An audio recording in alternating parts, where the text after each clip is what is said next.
বেবে কেমন আছেন? ভালো আছেন নি? আপনাকে অনেক সুন্দর লাগতেছে। বেবে হচ্ছে বরবতি বিক্রি করছেন। কত করে বরবতি? 2 বন্ধা 50। 2 বন্ধা 50। ওরে বাপরে বাপ। এক বন্ধা 25 টাকা দিয়ে নিচ্ছি তাইলে, নাকি 2 বন্ধা নিতে হবে আরো? হ্যাঁ, 1 বন্ধা নিলে হবে না?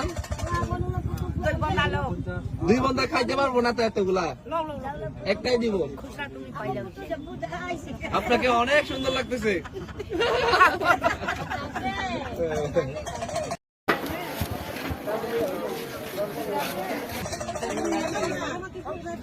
দেবী হচ্ছে বরবতি বিক্রি করছেন। দেখুন উনি হচ্ছে পায়ে একটা ইয়া পড়েছেন, আবার বাঙালি ঠেঙ্গা থারো উনি হচ্ছে ইয়া কোরিয়ান সম্প্রদায়